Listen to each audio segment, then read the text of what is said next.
TP, la chaîne de l'excellence.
« 17h30 à Kinshasa, pratiquement la même heure du côté de Brazzaville.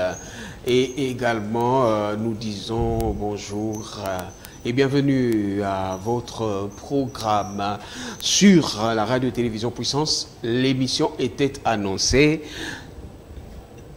La petite réclame qui passait et repassait, vous avez fait savoir que le mardi, le prophète Samuel Tamba, qui se trouve être notre invité aujourd'hui, était déjà sur la tranche Shalom. Aujourd'hui, il a été signifié qu'il sera avec nous sur ce plateau, spécial aménagé pour lui, et vous allez le retrouver certainement le mardi pour Shalom encore. Mesdames et messieurs, bonjour et bienvenue à ce programme. Merci à toute l'équipe technique qui nous entoure. Merci à ce relais spécial qui est fait du côté de la radio pour ventiller davantage cette émission, l'information qui sera véhiculée en ces lieux. Mesdames et messieurs, c'est un bonheur pour nous de recevoir le prophète Samuel Tamba. Bonsoir. Bonsoir, frère Émile. Comment ça va? Oui, Dieu fait grâce. Dieu fait grâce. Dieu fait grâce, nous nous portons très bien. Très bien. On laisse entendre que le prophète, généralement, c'est une interface entre l'homme et Dieu. Parce qu'il reçoit des révélations de la part de Dieu et les transmet au peuple. Et le peuple lui confie les réclames, les demandes et les requêtes, et il le donne à Dieu. C'est en fait une espèce d'interface. Ok, absolument, parce que ce que vous venez de dire, c'est exactement ce que faisait le prophète de l'ancien temps. Mais à quelques différences près, nous pouvons aussi dire calmement aujourd'hui que le prophète est le porte-parole de Dieu. Porte-parole. Oui. Voilà. Simplement. Porte-parole de Dieu. Pourquoi nous avions posé déjà cette première question? Parce que vous aviez dit, on vous a suivi sur une chaîne partenaire ici à Kinshasa. On vous a suivi également sur la toile à partir de cette émission. On vous a suivi aussi sur les antennes de la RTP, notant que nous sommes sur TNT et analogique en même temps. Et on a comme l'impression que vous êtes porteur d'un message. Et vous vous dites, il faut que vous puissiez vous libérer de ce message. C'est vrai ou pas? Absolument. Frère Émile, cher Émile, vous avez totalement raison. Nous sommes porteurs d'un oracle de Dieu. Amen. Une parole du Seigneur, un message du Seigneur, un message qui a été débité depuis les années 2009. 2009. Mais nous pensons, c'était par l'entremise de notre papa, le prophète Gary Kenge, Dieu l'avait utilisé pour distiller, pour nous donner ce message. Comme nous le disons que Dieu fait toutes bonnes choses en son temps, le temps est arrivé maintenant pour que nous puissions répandre ce message. Cet oracle du Seigneur que nous avons intitulé « De l'épervier, du faucon et de l'aigle » qui est le vrai. En fait, le Seigneur est en train de parler, de nous donner un message qui porte sur les faux prophètes et les prophètes. Très bien. De l'épervier, du faucon et de l'aigle, qui est le vrai? C'est votre cheval de bataille depuis un certain temps. Et finalement, le prophète Samuel, on dirait que vous ne portez pas de gants quand il s'agit de parler des éperviers et du faucon, bien que tous sont des oiseaux. Généralement, cher Émile, comme vous pouvez le savoir, nous sommes dans une guerre. Et dans une guerre, on ne porte pas des gants. Parce que là, il y a des enjeux majeurs. L'adoration de la création. Et quand il s'agit des armes, Dieu ne fait pas de quartier. On ne se fait pas de cadeaux. Parce que de l'autre côté, il s'agit de la vie éternelle des âmes, papa. Alors quand il s'agit de la vie éternelle des âmes, nous ne pouvons pas faire des cadeaux. Comme notre Seigneur, il n'a ménagé aucun effort, il s'est sacrifié pour les âmes, pour la survie des âmes. Mais qu'est-ce que vous reprochez aux faucons et aux éperviers? Qu'est-ce que vous reprochez, prophète Samuel? Ok, je pense. Nous allons toucher les aigles tout juste après. Mais on dirait qu'il y a eu une reproche entre les éperviers et les faucons. La première chose que je tiens à préciser pendant notre entretien, notre entrevue, c'est que vous vous rendez compte que nous sommes en face de 3 oiseaux. Très bien. Les images que Dieu a voulu nous donner et que nous sommes en train de comprendre petit à petit au fil des ans. Très bien. Vous remarquerez que les 3 oiseaux sont des oiseaux prédateurs. Très bien. Que ce soit l'épervier, le faucon et l'aigle, tous 3 sont prédateurs, ils sont des rapaces. Très bien. Ils mangent la chair. Ok. Hein, parce qu'ils sont rapaces. Donc il y a combien de dénominateurs communs déjà à ce niveau-là? Absolument. Magnifique. Là déjà, Dieu était en train de circonscrire un territoire, de circonscrire, comment dirais-je, parce que nous sommes en train de parler des faux prophètes. Comme pour dire que tous les 3 oiseaux sont de la même espèce. Absolument. Voilà. De la même espèce, comme les faux prophètes et les prophètes, ils sont prophètes.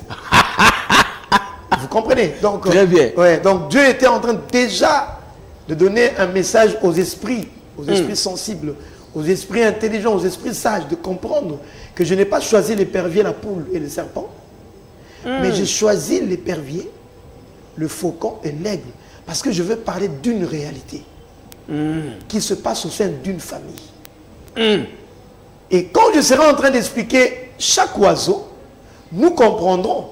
Mon but, cher Émile, c'est que chacun dans sa maison, quand il entendra un prophète soi-disant en train de parler, il pourrait déjà catégoriser. Identifier. Directement. Démarquer entre les autres. Ça, c'est un épervier. L'autre, c'est un faucon. Prenons déjà le premier cas, épervier. L'épervier, il est différent des 2 autres. Comment donc? Par sa taille. Ok. Donc lui, on peut le reconnaître de loin.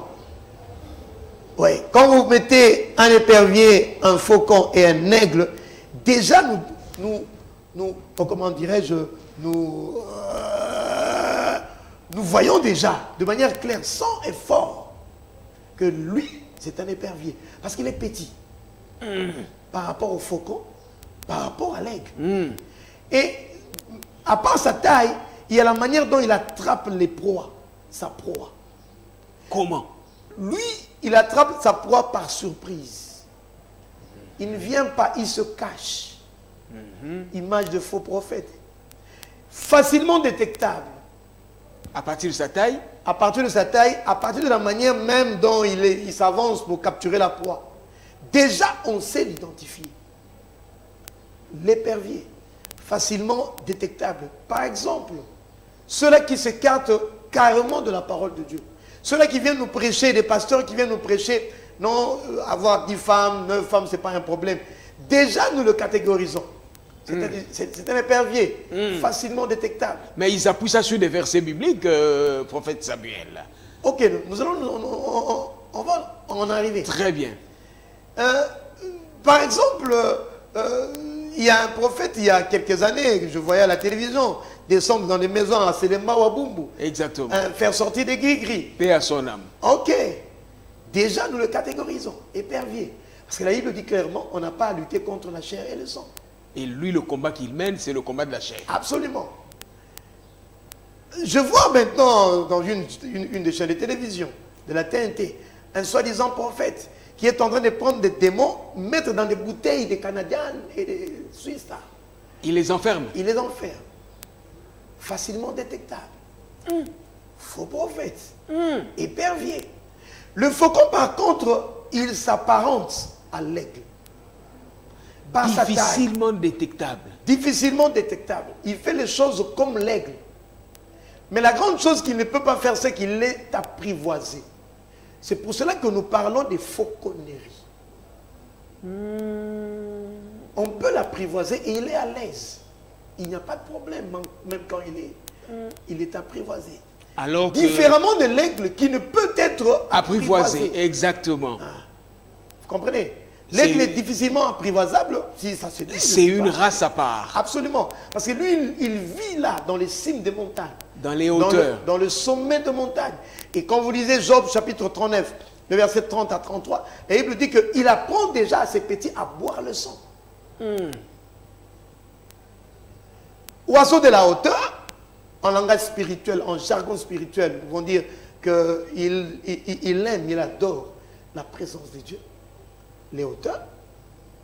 Et il apprend déjà à ses enfants, à ses petits, à boire du sang, à manger de la viande fraîche. Par rapport au faucon qui peut s'accommoder aux réalités terrestres. Même au cadavre. Alors que Romains 12, 1 laisse entendre, ne vous conformez pas au siècle présent. Merci pour le complément. Mais le faucon et l'épervier peuvent manger les cadavres. Mais pas l'aigle. L'aigle, lui, il adore manger rien que de la viande. Maintenant, le rapprochement que vous avez fait, le rapprochement entre l'épervier et les prophètes d'aujourd'hui, mais le rapprochement entre le faucon et les prophètes d'aujourd'hui. Je suis en train d'avancer. Nous avons un exemple remarquable dans Actes le chapitre 16. J'avais une Bible, je pense. Acte 16, je peux lire si vous le permettez. Acte chapitre 16, oui. Acte chapitre 16, vous pouvez m'aider si vous l'avez, je ne sais pas. Mais si vous êtes en retard, je peux le prendre pour gagner le temps. Acte 16, verset 16. Acte 16, verset 16. 16 à 17, vous pouvez lire? 16 à 17, hein? Oui. Voilà. Il est dit ceci.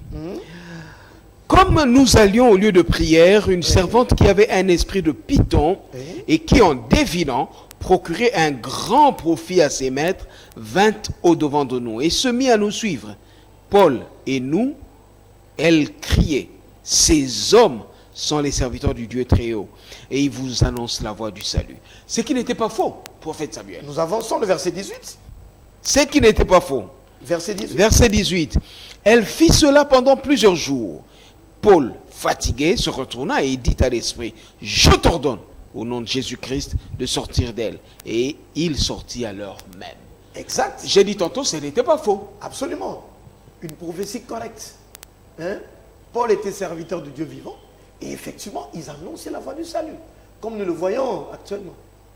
Mais le comble, c'est quoi? C'est qu'ils travaillaient avec un esprit qui n'était pas des dieux. Ça, c'est le faucon. Il fait les choses comme l'aigle. Parce que c'est un ouvrier trompeur. Il vient pour séduire les enfants de Dieu. D'ailleurs, la Bible le dit clairement. Matthieu 24, le verset 3, 4 et 5.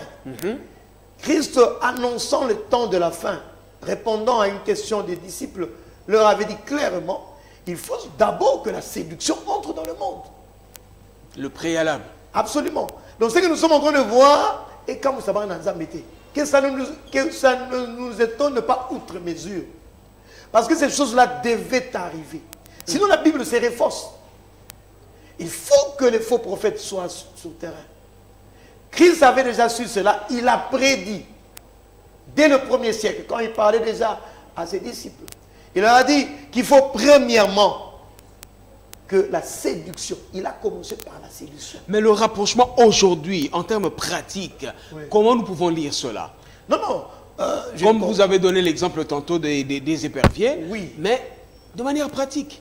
Ok. S'il faut aller par des exemples pratiques, ils sont légion. Plusieurs se réclament de Christ. Plusieurs. Mais avoir leur enseignement. Parce qu'une fausse doctrine engendre une fausse pratique. Une fausse doctrine engendre une fausse pratique. Absolument. Une fausse doctrine engendrera. Nous allons en arriver. Nous allons en arriver. Les autres, on a la prière à machette. Nous allons en arriver. Hein? Donc, nous les dénichons, enfin, parlons des faucons. Prophétie, ils peuvent donner une bonne prophétie, mais avec un esprit sectaire, avec un esprit démoniaque, avec un esprit séducteur. Et il y a un deuxième élément, le texte de Actes nous le dit, c'est au verset 18. La Bible dit, elle fit cela pendant plusieurs jours. Très bien. Donc il y a plusieurs qui sont cachés. Ils sont avec nous. Peut-être que dans ton assemblée, tu as déjà invité un faucon. Qui s'est tenu à la chair. Absolument.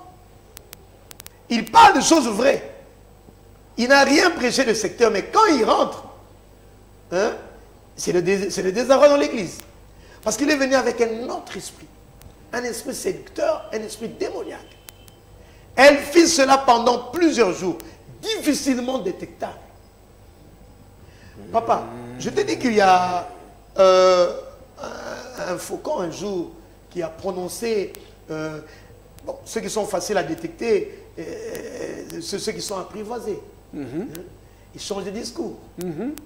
Vous le voyez en politique. Il y a des pasteurs qui soutiennent des présidents. Exactement. Quand ces présidents-là quittent, Ils changent... absolument. Ils changent Kazakh. Et absolument. La corruption. Ils sont apprivoisés.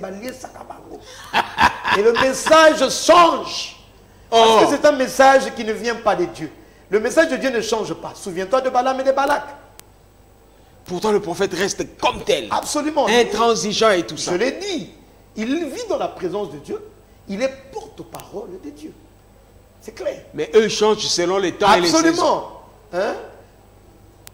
Le message change par rapport à la corruption, par rapport à l'apport des hommes. Ils sont traînés ça et là, hein, par la volonté des hommes, pas par la volonté de Dieu. Et nous les détectons. Déjà, quand nous sommes en train de parler comme ça, les téléspectateurs avertis, ceux qui veulent faire la part des choses, ceux qui veulent être préservés, comprennent déjà. Mais ce n'est pas mauvais d'être dans le précaré d'un chef de l'État, d'une autorité, d'un pouvoir séculier. Mais en ce moment-là, on va aller brosser... Dès que le président en question quitte les fonctions, et un autre qui vient, immédiatement, toi aussi, tu changes. Non, parce qu'il te prend aussi dans son précaré. Là, tu as bien fait ton travail. Là, non. Là, on n'est pas faucon, prophète Samuel. Non, je continue, on va y arriver. Allez-y. Il y a des messages qui sont donnés. Je donne un exemple. Un pasteur qui vient, qui balance, qui dit, prêcher le péché, c'est bien. Mais prêcher Christ, c'est mieux. Et la différence est à quel niveau? Parce que le péché vous amène à craindre Dieu. Voilà pourquoi, quand le message nous avait été donné par le Seigneur, Dieu nous a demandé de demander l'esprit du discernement. Il faut plusieurs jours, parce que ce sont des loups ravisseurs, des ouvriers trompeurs, qui ne se laissent pas démasquer par la première occasion. Là, il y a un message codé, Papa Émile. Quel est le message codé? Il est en train de banaliser le péché. Tu comprends? Alors, quelqu'un peut dire, bon, non, prêcher le péché, c'est bien, mais prêcher Christ, c'est mieux. Tu penserais qu'il a bien prêché. C'est un jeu facile. Ok, mais il joue avec le mot. Il y a des pasteurs faucons qui ont prêché. Ils ont des chaînes de télévision. Ils ont prêché et nous avons entendu pour dire qu'il y a des choses que, peuple de Dieu, vous n'allez jamais saisir. Vous ne saisirez jamais ces choses. L'apôtre Paul le disait aussi, le discours que je suis en train de libérer n'est pas à la portée des enfants spirituels. Ah, ça c'est autre chose. Ça c'est autre chose. L'apôtre exhorte les enfants à être matures. Vous comprenez que mais son eux, message... qu'est-ce qu'ils ont dit expressement? Que même nous, les matures, nous n'allons pas saisir. Tout ce que tu peux faire, tu ne peux jamais... Il y a des choses que Dieu a kolobaka pananga. Ils sont en train de disqualifier un peuple. Et pourtant, la Bible dit en Pierre, chapitre 2, le verset 9, vous au contraire, vous êtes une race élue, un sacerdoce royal. Dieu nous veut tous dans sa présence. Eux, ils sont en train de prêcher un autre de Melchisedec biaisé. Un autre de Melchisedec qui met le peuple à part. Et pourtant, tous, nous sommes enfants de Dieu. Quand nous avons accepté Christ, nous faisons d'office l'entrée dans l'ordre de Melchisedec. Parce que nous sommes sacrificateurs tous. Et quelle est la conséquence? Il y a l'église qui faiblit. L'église qui reste faible. Pourquoi? Parce qu'il y a un bon nombre, un troupeau, qui n'arrive pas, qui ne peut pas, à qui on a fait croire que ces choses-là ne sont pas pour toi. L'homme de Dieu est placé sur un piédestal où on ne peut pas le saisir. Ce qui est totalement faux. Dans la nouvelle alliance, tous et ceux qui sont assis, et nous qui prêchons la parole, nous sommes sacrificateurs. Ça, c'est le message qui fâche, c'est le message qui dérange. Absolument, absolument. Je donne un autre exemple. Quand quelqu'un vient, je l'ai dit, enfin je l'avais dit la fois passée, quand quelqu'un dit, il vient, Bobala Yesu, pourquoi Bobala Yesu pour Namine. Ça, on a suivi même sur la toile. Absolument. Tout le monde a vu. Ça, c'est un message qui vient directement du monde des ténèbres. Non, mais Tobala naka entre moi et Mobali et non pas entre mon lit, mon âme. Non. Mais vous savez que l'Église présente Christ comme étant l'épouse. Vous parlez de choses terrestres. Moi, je parle de choses célestes. Là, il nous dit, Colossiens chapitre 3, affectionnez-vous aux choses d'en haut. Et comment la Jésus, c'est une chose d'en haut. Ce n'est pas une chose de la terre. Quand nous allons chercher les hommes, là, nous descendons sur terre. Papa Emile. Donc voilà un peu... Donc c'est tellement subtil. Absolument. Le diable se cache. Sinon, quand vous le démasquez facilement, ça ne sert à rien de qu'il se cache. C'est tellement subtil. Il faut que les enfants de Dieu prient pour qu'ils puissent avoir l'esprit de discernement. L'esprit de discernement, parce qu'il faut qu'ils sachent en quel temps nous sommes. Quand il y a des pasteurs qui vous disent clairement qu'ils ont la tête écervelée, qu'ils ont la tête qui ne va pas. Là, ils cherchent le buzz. Non, mais cherchez le buzz au détriment des âmes, au détriment de la parole de Dieu, papa. La Bible nous dit, Tite chapitre 1, le verset 7, que l'homme de Dieu, l'évêque, doit être irréprochable. Un exemple en conduite, un exemple en parole, un exemple en foi, dans la vie pratique, un exemple en pureté, papa. Mais quand nous avons des hommes de Dieu qui ont la tête écervelée, comment peuvent-ils être de modèle pour les autres? Là, nous sommes en face d'une race. Est-ce que son message de celui qui a la tête écervelée est compris? Parce que je crois, vous allez toujours nous aider, prophète Samuel, Oui. qu'il y a un homme de Dieu également à qui Dieu avait dit, il faut rester tel que tu es et faire passer le message. Non, je n'ai jamais... Enfin, moi, je ne connais pas ça parce que ce que je sais, c'est que tous, nous marchons à la ressemblance de Christ. Et il nous dit que si vous êtes en Christ, vous devenez, vous êtes. Mais dans l'Ancien Testament, il y a un prophète comme ça à qui Dieu avait dit, marche nu pendant autant de jours et lorsque le peuple sera scandalisé, c'est ainsi que je vais libérer mon message. Je ne parle pas de l'Ancienne Alliance pour ne pas aller loin de notre thème, de notre message. Très bien, Mais nous sommes dans le Nouveau Testament. très bien. Et là, la Bible dit clairement, si quelqu'un est en Christ, il est une nouvelle création. Toutes les choses anciennes sont passées. Voici, toutes choses sont devenues nouvelles. Et chaque jour, nous devons marcher à la ressemblance de notre Seigneur. Papa Emile, la fois passée, j'ai scandalisé ceux qui m'avaient reçu dans l'émission Shalom. Ils ont dit, nous sommes enfants de Dieu, mais nous ne sommes pas saints. Moi, je dis, non. Effectivement, c'est ça, c'est que les faucons font croire aux gens. Et vous aviez eu la prétention de dire que vous êtes saint. Mais c'est ce que je suis, c'est ce que toi tu dois être. Et vous avez même poussé le bouchon plus loin jusqu'à dire, allez chercher les dossiers, vous n'allez pas les trouver. Non, là nous allons en arriver. Exactement. C'est pas encore là. Tout à fait. J'ai dit seulement ceci, que l'enfant de Dieu doit manifester ce qu'on nous a enseigné quand nous étions encore au banc de l'école spirituelle. Ça veut dire, Quand nous respirions spirituellement. très bien, ça veut Faire dire, sortir les choses mauvaises. Et on fait sortir les choses mauvaises et nous prenons les choses bonnes. Comme quelqu'un qui est en train de entretenir toujours cette hygiène Absolument. spirituelle. Là, tel que nous sommes là, si nous vivons, c'est parce que nous faisons c'est parce que nous respirons. Très bien, Respirer, c'est quoi? C'est prendre l'oxygène Très et bien. faire sortir le dioxyde de carbone. Exactement. De la même manière pour la respiration spirituelle. Ok. Nous faisons entrer les bonnes choses, la parole de Dieu, les révélations de Dieu, et nous faisons sortir ce qui est mauvais. Et c'est ce qui fait J'ai de mal nous des pensé. saints. Absolument. Nous devons être saints à tout instant. La sainteté, c'est le fait de ne pas pécher. C'est de refuser le péché. C'est ça la sainteté. Quand nous menons une vie une vie disciplinée, une vie qui s'abstient du péché, une vie qui écarte le péché dans sa vie, c'est ça la sainteté. Mais eux Tandis que la prétendent, consécration, Dieu nous appelle à la consécration, à être mis à part. La consécration, c'est le fait de ne pas accomplir certaines choses et d'accomplir certaines pour aller tout droit vers notre destinée. Et dans la consécration, il y a la sanctification. Donc l'enfant de Dieu doit non seulement être un homme sanctifié, mais il doit également être un homme qui est mis à part. mais eux Qui chaque jour est en train de chercher les choses de Dieu. Mais quand quelqu'un confesse tout haut qu'il a la tête écervelée, qu'il a la tête qui pète, là nous sommes devant une autre race. Donc, voilà. Là, nous sommes dans la race des faucons. Absolument. Les autres, faucons et éperviers. Là, nous ne sommes pas dans la classe, dans la race des aigles. Facilement détectable. Non, non, c'est l'épervier qui est facilement détectable. Le faucon, il est difficilement détectable.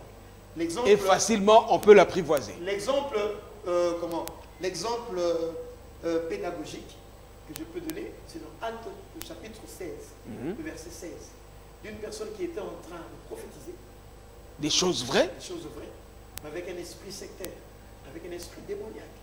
Et la Bible dit, elle avait fait pendant plusieurs jours. Comment vous vous limitez au vernissage? Comment vous vous limitez à l'aspect cosmétique de celui qui cherche le buzz? Prophète Samuel. Je n'ai pas bien saisi votre question. Si vous pouvez un peu la laisser. Il ne fait que chercher le buzz. Balandanga, balandanga, balandanga, point barre, il n'a pas de message. Bon, moi je suis en train d'exposer une doctrine. Je crois le prophète, le pasteur Roland Dallot l'avait même dit. Hein? Ok, moi je suis en train d'exposer une doctrine. Très bien. Alors maintenant, le problème c'est quoi? C'est que dans cette doctrine qui est exposée, il y a des pasteurs qui vont tomber dans le lot. Je vous ai dit que j'ai un objectif. C'est quoi? C'est quand les enfants de Dieu vont tellement maîtriser les choses, parce que nous avons une mission. Christ nous a dit, il nous a donné une mission. D'aller partout dans le monde. Très bien. Et de faire des disciples. Ok. Des disciples. Partout dans le monde. Et il continue en disant, enseignez-leur à observer. Hein, tout ce que je vous ai prescrit. Je suis dans l'instruction des enfants de Dieu. Je suis dans la protection des enfants de Dieu. Qu'ils ne puissent pas mettre leur foi à tout esprit. Je suis dans la préservation de la race. C'est un combat. Nous sommes dans la guerre des adorateurs. Cette guerre, c'est une guerre des prophètes. Satan a ses prophètes. Il faut que les enfants de Dieu écoutent ça. Satan a ses prophètes. Dieu aussi a ses prophètes. Est-ce que tu m'entends, papa? Nous sommes dans une guerre d'autel. Autel contre autel. L'autel, c'est-à-dire la manière de rencontrer Dieu. Moi, pour rencontrer Dieu, j'entre dans la présence de Dieu, dans la prière, dans l'adoration. Mais il y a des pasteurs, pour toucher, pour faire le surnaturel, la sensation, ils doivent aller demander aux enfants de Dieu d'amener des bougies. Voilà aussi notre pratique, les faucons. Amenez-moi des bougies, amenez-moi de la poudre, amenez-moi du sel. Là, tous ceux qui vendent de l'eau sont des faucons. Là, nous sommes dans les accessoires maintenant. Absolument. Guerre des hôtels. Hôtels. Parce qu'il y a un Dieu qui doit se manifester. Il faut être tout là, il faut être télé. Et tout là, eux, ils viennent avec une autre manière pour nous amener il faut poudrer ça. Il faut bouger ça. Et pourtant, la Bible dit qu'il n'y a qu'un seul nom qui s'agit. Il y a un seul nom il faut que exaucement car combat Christ. Mais maintenant, ce tag, ils prennent parce qu'il faut que qu'on se le dise. Satan est le maître de la séduction.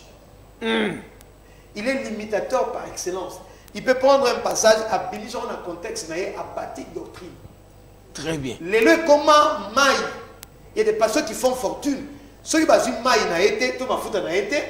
Mon dit, mais que ça ne va pas pour lui. Est-ce que vous comprenez ça? Et même par rapport, finalement, à la pratique locale, la pratique locale, Bouchi, vous l'avez dit tantôt, mais on a vu également des églises, je ne cite pas de nom, là je voudrais poser un peu la question. Ce n'est pas par souci de s'identifier que finalement, parfois on dit, toi tu as besoin de PMPM ou noir. Ah, là nous entrons dans un autre dossier, au culte d'ailleurs. On doit dire que la cabale juste de juifs. Et la Magolata. Vous ne savez pas que la Magolata n'a pas lata. Ils ont même signe à ange na yemo boya c'est non à côté qui na renanini ay bola taper mais pourtant tant que vous autres va couler on a besoin benga nde ba demo. Mais il y a avant banda avant qu'on a clôturé journée wana azaki na programme à 100 jours il y a retraite 10 jours il y a prière et clôture na ngo biso to la taper. Mais je vous dis papa que les faucons font les choses comme les aigles. Ils se cachent. Ce sont des ouvriers trompeurs, des loups ravisseurs. Satan se transforme en ange de lumière. Eux également. Ils se transforment en ange de lumière. Papa, le vêtement, qu'est-ce qu'il a à voir? Quand vous lisez Galates 3, 27, prenez un peu ça. Galates 3, 27. Là, nous parlons des vêtements maintenant. Absolument. Ça a quelque chose, ça influence parce que cette émission est suivie également sur le net à partir de la chaîne Emi Boto TV. Mais il y a des personnes qui ont poto bazana no lengi muso akolata. Galates 3, 27. Alors, Galates chapitre 3 verset 27. 27. Vous tous qui avez été baptisés en Christ, vous avez revêtu Christ. On n'a pas besoin d'un habillement quelconque pour entrer dans la présence du Seigneur. Tous ceux qui ont accepté Christ, ils ont été baptisés en Christ, ils ont été revêtus d'un habillement spirituel, c'est Christ. On n'a pas besoin des toges que nous voyons. On n'a pas besoin des cols pastoraux. Mais prophète, ça vous identifie quand même. Mais naturellement. Mais ça ne fait pas de nous des hommes de Dieu nécessairement. Parce qu'il y a des gens qui portent des cols pastoraux qui n'ont rien à voir avec le Seigneur. Je devais te donner un autre passage. Oui. Donc l'habillement le plus important, c'est l'habillement de Christ. La Bible est claire. Vous tous qui avez été baptisés en Christ, vous avez revêtu Christ. Christ est un habillement qui me suffit. Je n'ai pas besoin d'être en blanc, en vert, ou bien en noir, non, pour entrer dans la présence de Dieu. Non. Parce que j'ai déjà un habillement qui est meilleur que l'habillement fait de mains. Mais je peux mettre, comment on appelle, le tiare, comment vous appelez ça? Moi, ikotiamukewana, moi, écharpe, au balataka, parce que je veux être en contact avec Dieu. Hein. Non. Quand quelqu'un raisonne de cette manière, c'est un faucon. J'ai été prêché il y a plus de 8 ans chez un ami. Écoute ce qu'il m'a dit. Il m'a dit ceci. Samuel, cherche-moi place Baol Ouessé, Batoche, voilà. Pour ceux qui n'ont rien à veste, moi, je n'ai pas de mais ceux qui ont dit Toche, moi, je n'ai pas parce que vous savez que voilà. Maintenant, quand quelqu'un pense que l'eau comme lata et que déjà, Dieu, ça c'est Dieu qui m'a dit. Tu es en face d'un faucon. Non, ne rentre plus chez ce gars. Vous comprenez ça? Donc quand quelqu'un pense que n'est la malati et qu'on matisse moi dose et qu'on pèse moi mouya mouké, déjà nous sommes en face d'un faucon, d'un faux prophète. Parce qu'il n'y a qu'un seul nom qui nous donne la force et nous donne la puissance. C'est le nom de... Même elle a battu. Non. Je suis clair. Ah, regarde, vous avez revêtu Christ. Parce qu'il y a des gens qui sont sorciers. Il y a des gens qui sont féticheurs, vous le savez. Hein? Il y a des gens qui sont aventuriers, qui ont la tête qui pète, qui ont la tête de se réveiller par la tarabino Koana. Mais ils n'ont rien de Dieu en eux. Hein, Papa Emile? Ils n'ont rien de Dieu en eux. Je l'avais dit dans une émission quelque part, que ce sont les tonneaux vides qui font beaucoup de bruit. Les tonneaux vides qui font beaucoup de bruit. Absolument. Ils n'ont rien de Dieu en eux. Tu peux encore prendre notre passage pour... Lequel passage? 2 Thessaloniciens chapitre 2 Thessaloniciens chapitre 2, le verset 4. Qui parle toujours de la mise vestimentaire. Non, allez-y. 2 Thessaloniciens chapitre 2 verset 4. L'adversaire qui s'élève au-dessus de tout. Non, on commence à partir du verset 3. Que personne ne vous séduise d'aucune manière. Okay. Car... Que personne ne vous séduise d'aucune manière. Vous voyez le mot manière. Dans la manière, il y a beaucoup de choses. Il y a le vêtement, il y a la parole, il y a la gestuelle. Ok.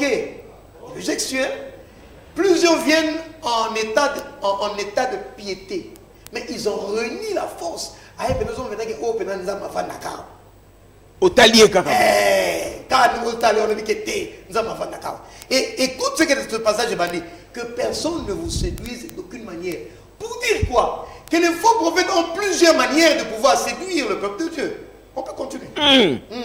Et donc, car il faut que l'apostasie soit arrivée auparavant et qu'on ait vu paraître l'homme du péché, le fils de la perdition. Ok, le fils de la perdition. Maintenant, avançons. L'adversaire qui s'élève au-dessus de tout ce qu'on appelle Dieu ou de ce qu'on adore jusqu'à s'asseoir dans le temple de Dieu, se proclamant lui-même Dieu. Donc quelqu'un qui n'a rien à voir avec Dieu, c'est même l'ennemi de Dieu. Par sa parole, nous le voyons. Il y a des pasteurs, quand des prophètes soi-disant, quand ils parlent, papa, ce mot c'est une église, maman, on est une église. Mais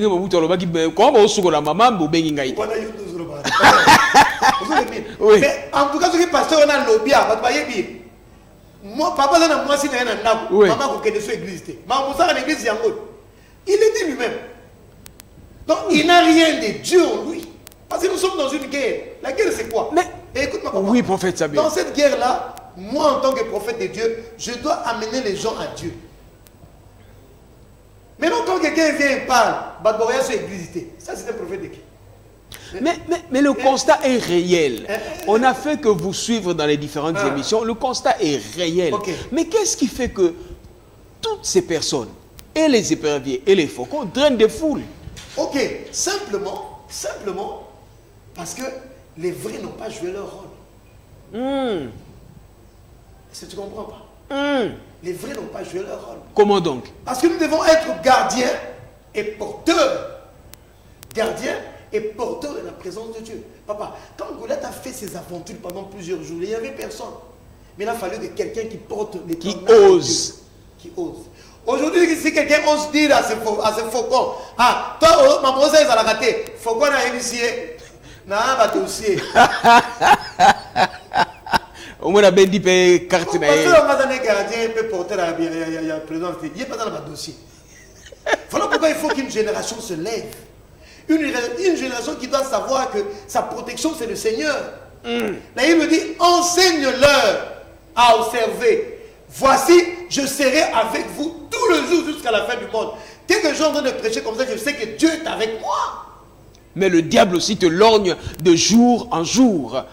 Mais oui, là, il me dit, il est comme un lion rugissant, cherchant qui dévorer. Mais comment me dévorer? Parce qu'il faut me prendre dans la main du Seigneur. Quand Dieu ne veut pas qu'on me touche, personne ne peut me toucher. La parole de Dieu est claire. Je dois vous dire ceci. Allez-y, parce qu'il n'y a prophète. pas de gardiens et de porteurs de la présence de Dieu. Des gens qui s'élèvent comme Élie. Papa, Élie, quand il s'est levé contre les faux prophètes, ce n'était pas une mince affaire. Parce qu'il devait combattre contre qui? 450 prophètes de Baal. Qui avait comme chef? Qui était le chef? Qui était le chef des 450 prophètes? C'est Jézabel. C'est lui le chef des 450 prophètes de Baal. Et en ce temps de la fin, toujours qu'il y a une frontière, en ce temps de la fin, il y a un assemblage de Jézabel et Akab. Tu vas remarquer que la plupart de ces faucons tournent toujours autour des chefs politiques. Parce que l'antichrist sera une autorité politico-religieuse. Regarde bien, tous ceux qui sont autour des présidents, ce sont des faucons. La plupart. La plupart sont des faucons. Mais c'est le système Jézabel Akab. Et c'est un système qui est dangereux. Ils sont toujours à côté des rois. Ils cherchent toujours. Tu verras Moussou, Namayele, avant de flatter Moussou, non, il y a un pouvoir. Ah, flatter. À côté, vous n'avez pas dit, il y a Akab. Oh non, la monarchie. Il y a un Akab. On a technique à l'hôpital. C'est un système de la fin de temps, Babylone. Il va toujours être dans le couloir. Absolument, absolument. Il sera là dans le couloir. C'est ça. Jézabel assemblé avec Akab. Un système dangereux pour nous combattre. Les vrais, les aigles. Parce que ça combat. Comme Élie, mais je te dis, nous sommes dans un combat. L'épervier du faucon de l'aigle, qui est le vrai? De l'épervier, du faucon et de l'aigle, Dieu est venu simplement nous aider. Parce que maintenant les enfants de Dieu ont difficile à faire la différence. Mais prophète, tu vas prêcher, j'ai vu ton mais Bino, vous avez une confession catholique, je ne me reconnais pas dans ces gens-là. Algam me le dossier. L'église d'éveil. Non, moi je ne me reconnais pas dans ces gens-là. Parce que dans ces gens-là, il y a des gens que Dieu ne connaît même pas. Dieu ne connaît pas les éperviers, Dieu ne connaît pas les faucons, ceux qui sont apprivoisés, ceux qui sabotent la volonté du peuple à cause des dupes, à cause de l'argent. À cause des biens matériels de ce monde qui ne fait que passer. Là, il nous dit que sert-il à un homme de gagner toute la terre s'il perdait son âme? Aujourd'hui, il y a des gens, des pasteurs soi-disant prophètes, entre parenthèses, qui sacrifient les âmes, qui sacrifient des millions et des millions d'âmes à cause des maisons, à cause des jeeps. Mais la plupart... Ils n'ont rien à voir avec Dieu. Ils sont... Alors, comment ces gens-là peuvent être nos chefs? Des chefs des aigles? Ça n'existe pas. Mais prophète Samuel, vous êtes un homme très bien instruit, un prophète de Dieu. Vous savez que la plupart de ces prophètes, pasteurs, n'ont plus de messages lorsqu'ils se retrouvent en Europe. Absolument. Parce qu'ils ont promis l'Europe comme étant la fin du monde. Mais ils se retrouvent eux-mêmes là-bas, ils se disent, oh, c'est en réalité mon sous. Et ils n'ont plus de message. Tu sais, vous le savez au moins, oui, bien quand même. Tu sais, il y a une chose que les faucons ne peuvent pas faire. Quoi? Parce que Un faucon a quitté la nourriture. Je te parlais de la viande fraîche. Ils n'ont pas de message. Pourquoi? Simplement parce qu'ils sont privés de la présence de Dieu. Si nous pouvons dire ces choses, papa, de l'épervier, du faucon et de qui pouvait penser à ces choses? On va dire que épervier, faucon. Dieu est venu nous donner ce message pour tout quitter ça au niveau à comprendre. Parce qu'à la cité, les gens ont difficile à faire la différence entre tous ceux qui prêchent pour eux sont les pasteurs. Mais nous avons quitté ce matin, à quitter ce message, à ce épervier, à ce faucon, à ce aigle, à ce oiseau de proie, à ce niama. Mais tant que le message c'était en 1900, combien vous avez dit? 2009. En 2009. Mais en ce moment-là, et les éperviers, les faucons, Papa, Dieu est le maître de temps. Le message est d'actualité, on sait le détecter. Dieu est le maître de temps et de circonstances. Tu sais quoi? Comment donc? Allez-y. Il y a des pasteurs qui sont allés dans les églises avec des mouvements là. Moi, j'ai fait une vision. Dieu était en train de me mettre en face, il y a 2 Thessaloniciens chapitre 2 verset 4. Que personne ne vous séduise d'aucune manière. Je parle de la page, j'ai la Bible. Je fais cette vision. Et Dieu m'a dit passage, image. Et là, j'ai compris. Des gens qui n'ont rien à voir avec Dieu. Mais curieusement, ce sont ceux qui prêchent. Est-ce que tu comprends pas? Ils n'ont rien à voir avec Dieu. Nous, au Mouniaou. Babi, il faut que l'apostasie arrive. Le fils de la perdition. C'est lui qui n'a rien de Dieu en lui. Jusqu'à ce qu'il va aller s'asseoir. C'est lui qui est l'adversaire de Dieu. Il y a un adversaire. Mais quand moi, adversaire en Zambie, il y a un qui va en attendre. Mais ils étaient des nôtres. Ils étaient parmi nous. Mais on a dit qu'il faut que l'apostasie arrive. Manque à foi, l'apostasie. Comment ça qu'on dit? Abunginzela. Abunginzela, papa. Tant Abunginzela est saine. Aïe, a combiné, papa, tout dans la frontière. Il y a un passage dans l'Apocalypse où ils ont dit que dans la tribulation, personne ne peut acheter Nakoteka ce qui a une marque de bêtise. Papa Emile, chers téléspectateurs, les temps sont mauvais. Je t'en de le dire la fois passée, 2021 n'est pas la même chose que 1900. En 1900, on nous permettait à tout le monde d'aller dans les restaurants.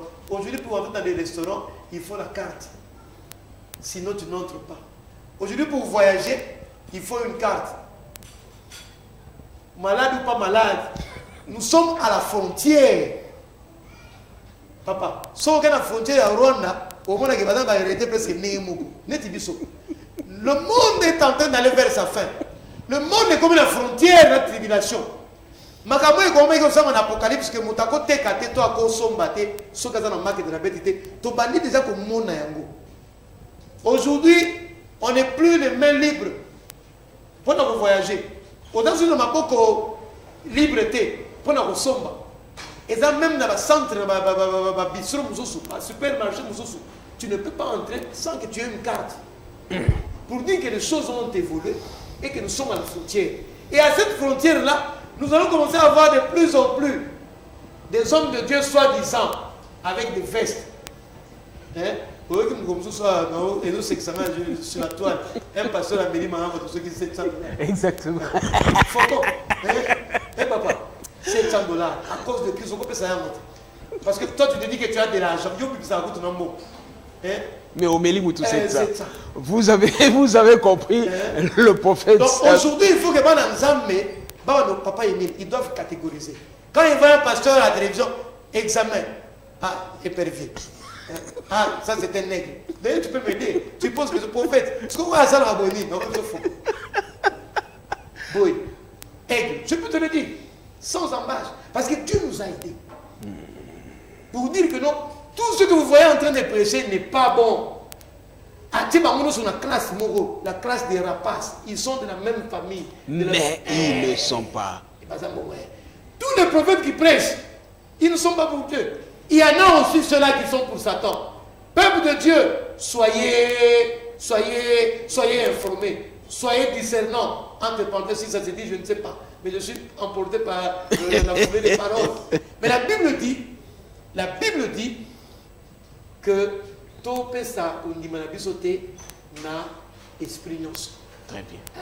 Topesa kondima na biso kozo kondima na ote opesa ngo na molimo nyonso écouter ayo. Il faut toujours examiner toutes choses. D'ailleurs ça c'est pas moi qui le dis. C'est la Bible qui le dit. C'est la Bible. Ne méprisons pas les prophéties. Mais examinez toutes choses. Vous avez compris, le prophète Samuel a encore de la matière. Il a encore de la matière. Voilà, je suis ici. Il a encore de la matière. Mais c'est le temps qui nous talonne et qui fait en sorte que nos 45 minutes d'émission, j'allais dire les 50 minutes d'émission, sont pratiquement épuisées. La même émission, vous allez suivre son rediffusion demain 14h30. Mais sinon, ce qui est sûr, déjà aujourd'hui, sur votre compte YouTube, Émile Boto TV, Émile Boto TV, lorsque vous entrez, vous allez retrouver cette émission. Si vous n'êtes pas abonné, allez pour vous abonner. Suivez l'émission, placez vos commentaires. Et ce qui est sûr, le prophète reviendra le mardi dans le camp de Shalom. Je crois que je serai là parce qu'il y a encore d'autres questions que je n'ai pas posées. Prophète, 1 minute, Toukabouani. Ok. On nous a fait signe. Merci, chers téléspectateurs. Donc, voilà, j'ai un fardeau dans mon cœur. C'est que vous ne puissiez pas donner votre foi à tout esprit. Ça, c'est important. Parce que le sacerdoce aujourd'hui est bafoué. Mais Christ a pouvait dire clairement dans la parole de Dieu qu'il bâtit son église et les puissants de Satan ne prévaudront pas. Il faut que vous ayez le cœur quiet, le cœur en paix. Parce que même si la perdition continue à moquer mon il y a toujours eu un reste. Amen. Une réserve de l'Éternel qui n'a jamais fléchi les genoux devant Baal, qui ne fléchira jamais les genoux devant l'argent. Un reste de l'Éternel. Oh, ça m'a signé dans ma bouche, pour être ma solo. Ce qui reste, c'est pengui. Ma solo nzambe et là, oh nzamba kola la té. Il y a un reste. Donc, ayez toujours confiance en l'Église, ayez toujours confiance en vos serviteurs, mais ne donnez pas votre foi à tout esprit. Merci beaucoup. Prophète Samuel Tamba, le prophète Samuel Tamba, c'était pour nous un bonheur de l'avoir sur ce plateau tout à fait confortable et spécial. Merci beaucoup parce que vous allez le retrouver sur la toile également et en rediffusion demain 14h30. Et il a encore de la matière et nous avons encore des questions. Voilà, ça c'est la radio qui nous fait signe que Téléma, ça veut dire on a fini. Merci aussi pour...